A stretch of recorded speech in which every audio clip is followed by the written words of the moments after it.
It's like a barn in here.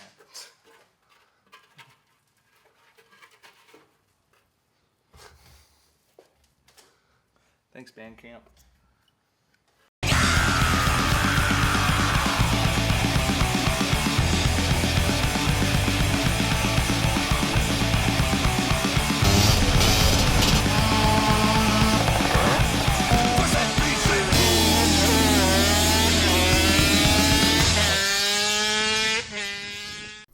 What you see me riding here is my Vespa P200, which is actually older than me.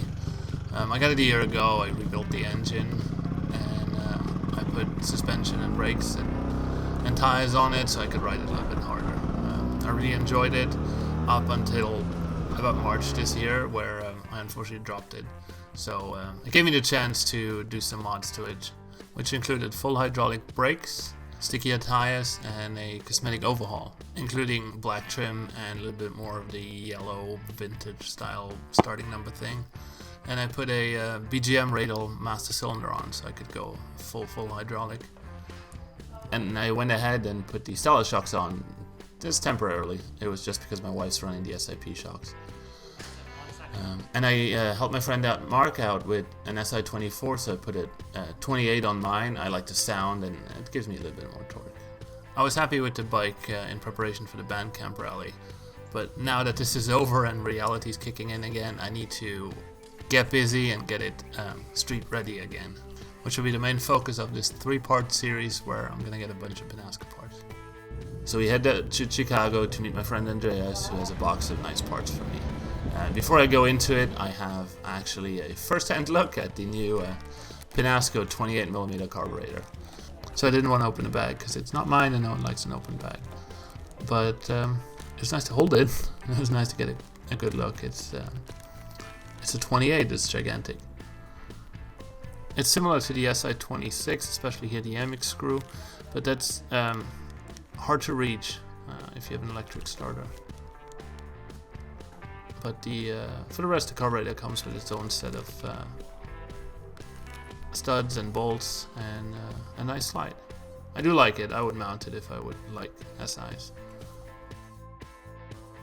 But now to the real stuff. I got some Pinasco parts. I got the Pinasco front shock and rear shock. There are a couple of reasons. I didn't want to spend a lot of money because those SIP roads that on the Stella are really expensive. And these are cheap, and they're very well designed. I've always been a fan of Pinasco stuff, even for the automatics back in the day.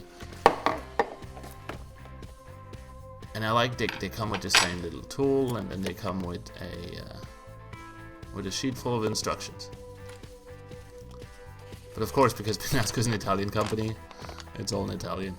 But hey, they're nice enough to put their phone number down so I can give them a call if I have some trouble. As many of these aftermarket shocks, I like how you can adjust them, and they give you the tool to do it straight away.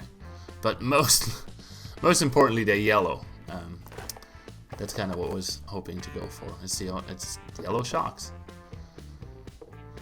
This is the real one. I couldn't mount this straight away because I was missing the top part, the extender, because the Stella shocks don't have it. But it also comes with a tool, and of course Italian instructions. But we don't need the instructions in Italian because mounting a shock is pretty straightforward. Start off by taking the wheel off, because that gives you more access. So you can take your shock off on the other side. I mounted this Stella shock because I didn't want to go back to the 200 stock suspension, but these Pinasco ones, they're a lot sturdier, they're adjustable, they have that nice progressive spring. So start off by taking the bolts off down, and then the bolts up on the fender, and they're attached to the fork. Don't judge me for being dirty, I just like Bandcamp so much I refuse to clean my bike. Once the shock is out, you can see that the external container on the shock was blocking the brake bolts, so it was always a bitch to take it off and do some maintenance. But in order to mount the Pinasco one, I had to take this top plate off, mount it back on the Pinasco one, and also mount the rubber bushings. To save some frustration, I had my friend Matt give me some help. Like a barn in here. Of course, he's judging.